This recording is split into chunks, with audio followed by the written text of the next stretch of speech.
Nous sommes en ce moment à un tournant décisif de l'histoire terrestre, encore une fois.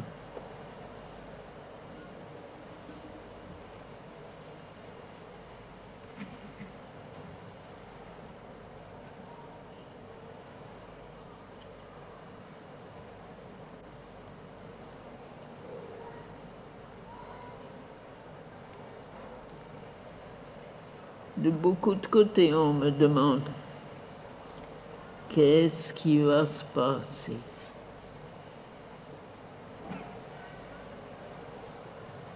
Partout, il y a une angoisse, une attente, une peur. Qu'est-ce qui va se passer?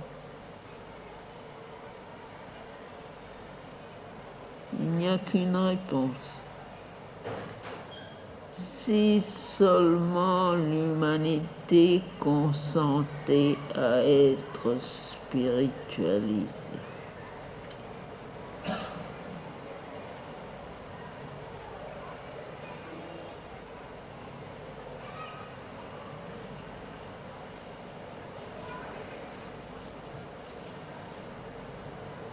Et peut-être qu'il suffirait que quelques individus deviennent de l'or pur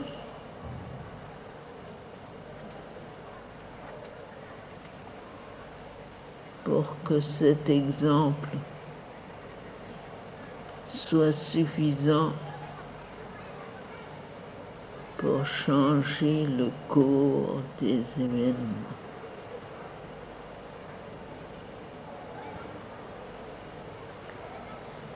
Nous sommes en face de cette nécessité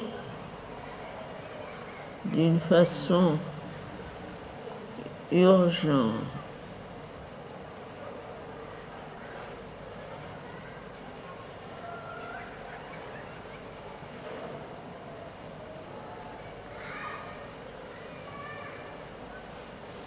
Ce courage, cet héroïsme que le divin veut de nous. Pourquoi ne pas s'en servir pour lutter contre ses propres difficultés, ses propres imperfections, ses propres obscurités? Pourquoi ne pas faire face héroïquement à la fournaise de purification intérieure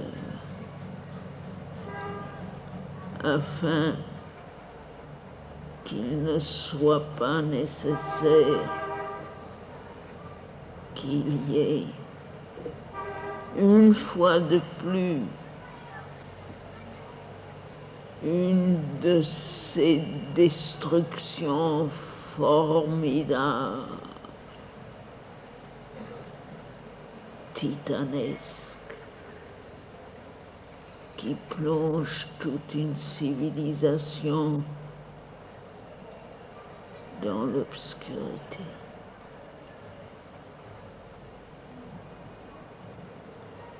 Voilà le problème qui est devant nous.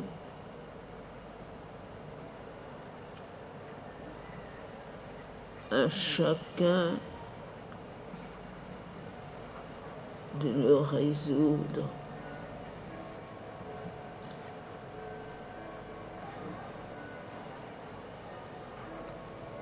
à sa manière.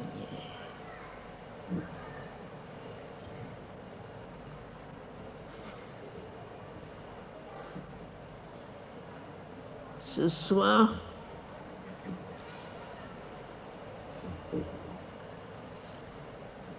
Je réponds aux questions qui m'ont été posées et ma réponse est celle de Sri Aurobindo. Si seulement l'humanité consentait à être spiritualisée.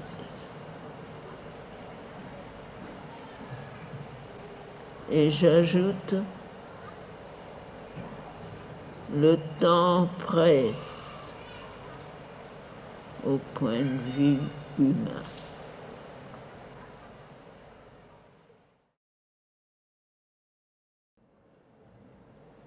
Tout changerait si l'homme consentait une fois à être spiritualisé.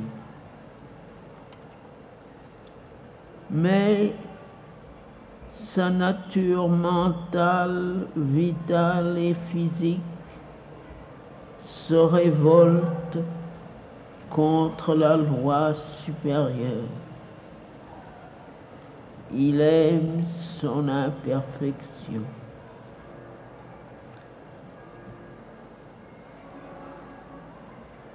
L'esprit est la vérité de notre être.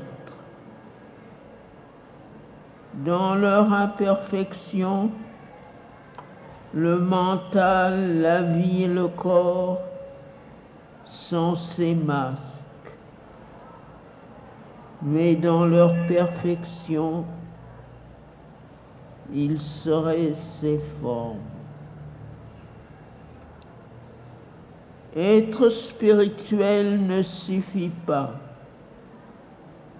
Cela prépare un certain nombre d'âmes pour le ciel,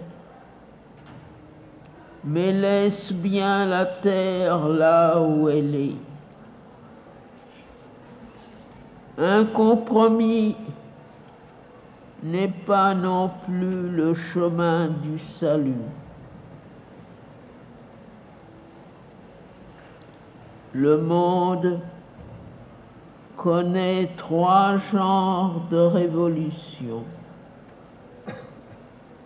Les révolutions matérielles ont de puissants résultats.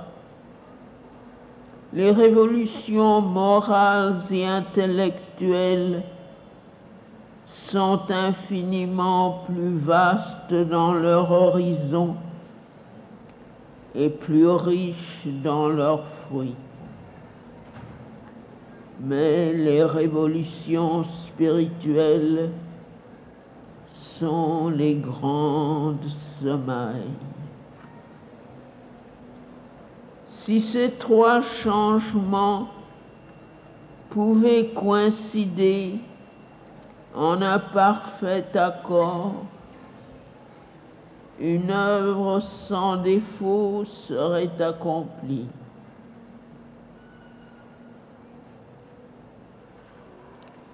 Mais le mental et le corps de l'homme ne peuvent contenir parfaitement la puissance du flot spirituel. La plus grande partie est gaspillée et beaucoup du reste perverti.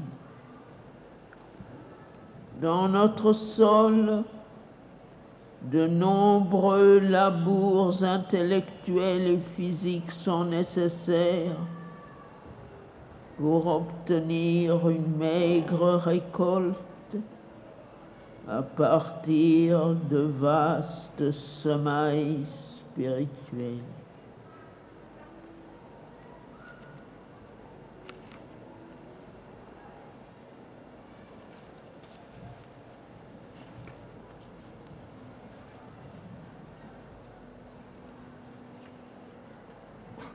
Chaque religion a aidé l'humanité. Le paganisme a augmenté dans l'homme la lumière de la beauté, la grandeur et l'élévation de la vie, la tendance vers une perfection multiforme. Le christianisme lui a donné quelques visions de charité et d'amour divin. Le bouddhisme lui a montré un noble moyen d'être plus sage, plus doux, plus pur. Le judaïsme et l'islamisme, comment être religieusement fidèle en action et zélé dans sa dévotion pour Dieu.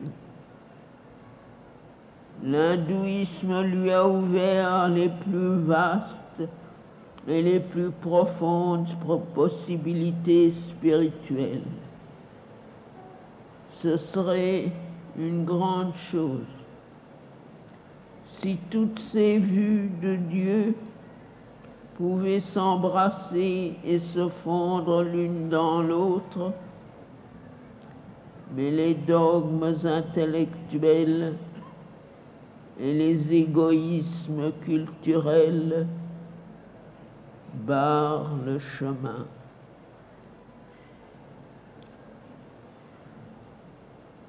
Toutes les religions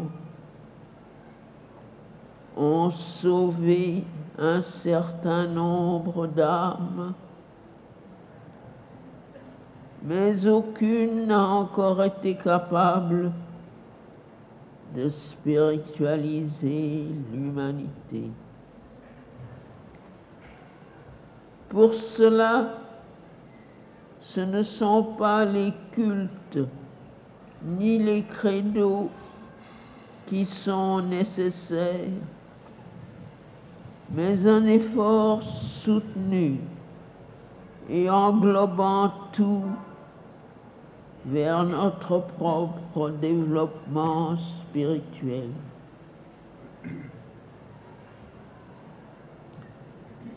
Les changements que nous voyons dans le monde aujourd'hui sont intellectuels, moraux, physiques, dans leur idéal et leur intention. La révolution spirituelle attend son heure. Et pendant ce temps, on fait surgir ces vagues ici et là, jusqu'à ce qu'elles viennent, le sens des autres changements ne peut pas être compris, et jusqu'à ce moment-là, toutes les interprétations des événements présents et toutes les prévisions de l'avenir humain sont choses vaines, car la nature de cette révolution, sa puissance et son issue sont ce qui déterminera le prochain cycle de notre humanité.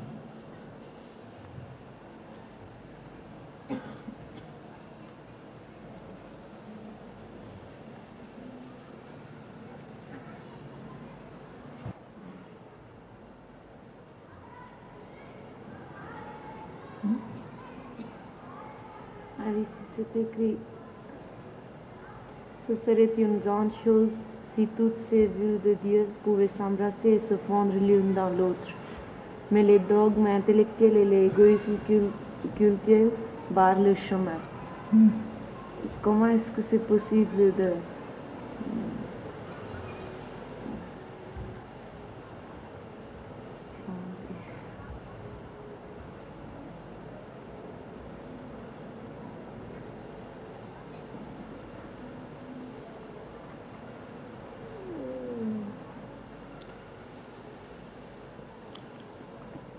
Ce n'est pas dans la conscience mentale que les choses peuvent s'harmoniser et se synthétiser. Il faut pour cela monter au-dessus, trouver l'idée derrière la pensée. Il donne ici, par exemple, dans chacune de ces religions,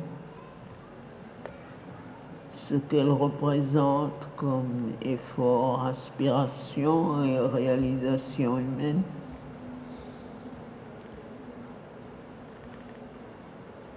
Au lieu de prendre ces choses dans leur forme extérieure qui sont justement des dogmes et des conceptions intellectuelles, si on les prend dans leur esprit, dans le principe qu'elles représentent, il n'y a aucun obstacle à les unifier.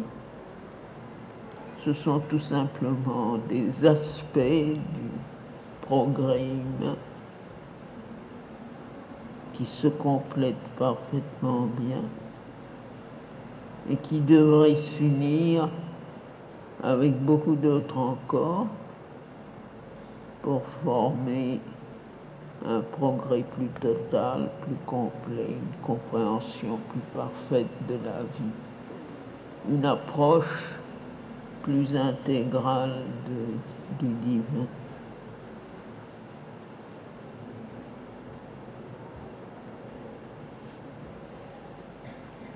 Et même cette unification qui nécessite déjà un retour vers l'esprit derrière les choses ne suffit pas. Il faut y ajouter une vision de l'avenir, le but vers lequel tend l'humanité, la réalisation future du monde,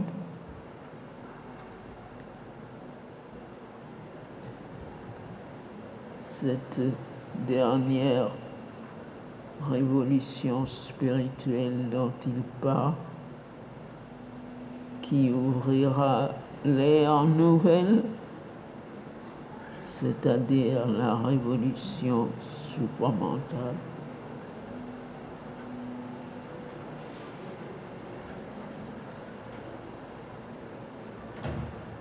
Dans la conscience supramentale, toutes ces choses n'ont plus de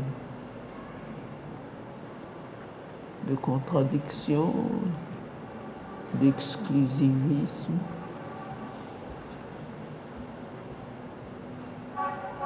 Elles deviennent toutes complémentaires.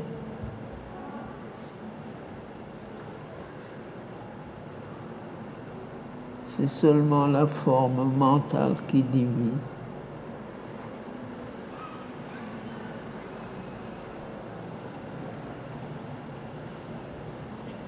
Ce que cette forme mentale représente peut s'unir à ce que toutes les autres formes mentales représentent pour former un tout harmonieux.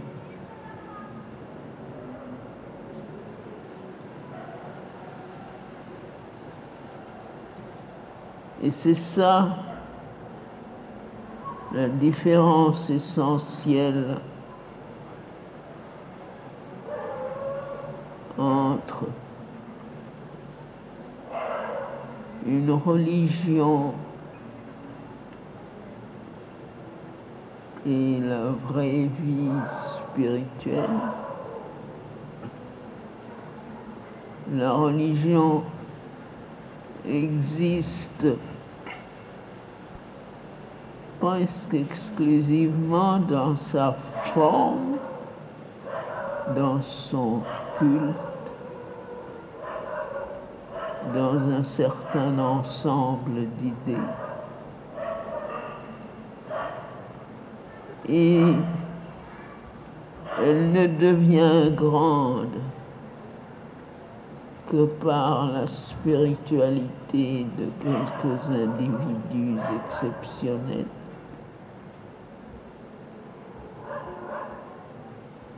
Tandis que la vie spirituelle vraie et surtout ce que sera la réalisation supramentale est indépendante de toute forme intellectuelle précise, de toute forme de vie limitée. Elle embrasse toutes les possibilités et toutes les manifestations et en fait l'expression, le véhicule d'une vérité plus haute et plus universelle.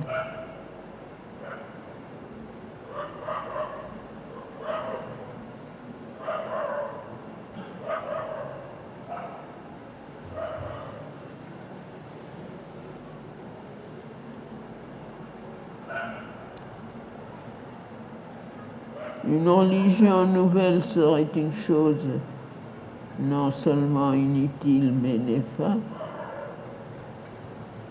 C'est une vie nouvelle qui doit être créée. C'est une conscience nouvelle qui doit être exprimée. C'est quelque chose qui est au-delà des limites intellectuelles et des formules mentales. C'est une vérité vivante qui doit se manifester.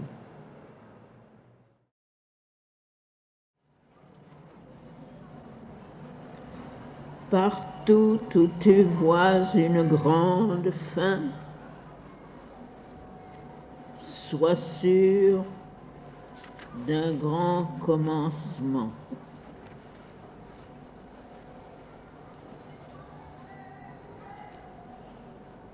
Quand une douloureuse et monstrueuse destruction épouvante ton esprit,